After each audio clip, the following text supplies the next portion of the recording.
وإذا السلام يا دمانتي رجع دمر وأنا هني سلام يا وعن كل سلام يا رب هذا علينا يا رجع ضيع شرها سورة الغالية حفلة أنا نقول السمي أنا أقول خاصة يا مقعية مقعد تجان كيجة والإستسية أيام مرة بعد يوم وصار أنت أمريكا كنت تقول بوتلاند سيديو تمشي نمديدا لا هي وحملان هاي أنت هاي كسيدنا هتشفت كل بس سيدي كوتشري هاي كعن كوهاي بدن يشقى بدن بيوبان أنت أمريكا كبوحو أنا واحد بدن هالكن كوران مايو هاستي عالم كيل قادي قيمها بدني يا عالم كابلوج حدك تعب رجع طمر لو ولا روحيا هنتي بادي iyo inaynu halkan uga heesno oo aynu ka ruuxno kuma jirayaan ama kuma jirayo waxay ku jiraysaa midnimada Soomaaliyeed in loo halgamo lagu wada mintido laga wada shaqeeyo haddana cidhiidhayba ku jirta ninkii u ogiyo ninkii kala calanaynu ruuxno baadhi aynu samayno qaabkaasi waa qaab aynan inoo ku jiray waa qaab loo baahan yahay inta laga gudbo inaynu si practical midnimada Soomaaliyeed u wada ilaalino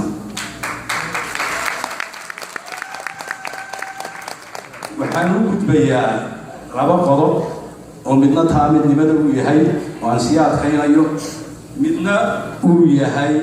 taa haddii lagu yeeleeyo in la helo dowladnimo Soomaaliyeed oo dadkoo dhan ka dhaxaysa midnimada Soomaaliyeed dadku halgankeeda kuma wada jiro runta markaynu isu sheegno ummad Soomaaliyeed baynu nahay waa inaynu si dhaba isugu gudbinaa wixii waxaynu ku hagaagayaan markaynu xafladahan oo kale isugu nimaadno ee keliya aanay arrinteenu ku ekaan baadhiga iyo heestu keliya midnimada Soomaaliyeed dadka haddeer gacanta ku haya ee war Soomaaliyeed kala go'i mayso runtii Soomaaliya oo dhan maahe waa dad kooban dadkaasi waa dad in badan u soo halgamayay midnimada Soomaaliyeed ilaa iyo qarnigii daraawisheed dad baa kula dagaalamaya dadkooda oo kula dagaalamaya midnimadu inaanay jirin oo dhexdooda qaarna way ku mintidayaan haddeerna waxay taagan tahay intii ku mintidaysay inayba faraha ka qaado oo tidhaahdo war maxaynu ugu mintidanaa war maxaynu ugu mintidanaa haddii aan midnimadii Soomaaliyeed laynala wada ilaalinayn ma keligeen baa ilaalinana haddaan Puntland wax ka ilaalinayn oo aanay ka ilaalinayn xamar iyo dowladda joogta aanay ka ilaalinayn oo dowladdii timaada xamar laga dhisaaba ay iyadu sii empower garaynayso intii midnimadiidka ahayd oo Puntland qudheeda loo haysto inay shaqada la mid hayso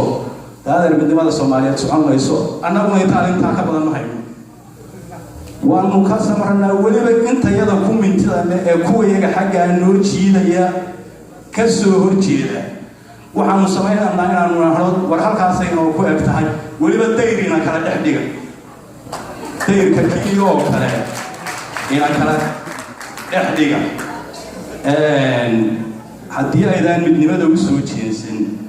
warmiyow dib loogu soo jeedi maayo ee hal la ogaado Soomaaliya calankaasina jiri maayo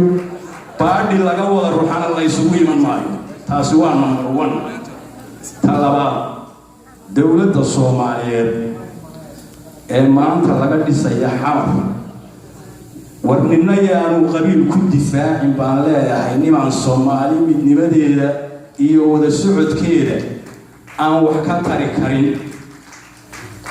kii qabiil lagu difaacay waynu soo aragnay انتو جوغي وينو سو عرقنا وحو قبطينا وينو سو عرقنا وحو كرديي مجرو ومجيدو حسن شيخ محمود ميدكو هوريي كودر إساقا كودر انتبا إسكودر وحان دين الله يينان قبيل وحكو دفاعي midnimada aynu doonno qof dooni kara yaynaan keenin mid markuu madaxweynaha noqdo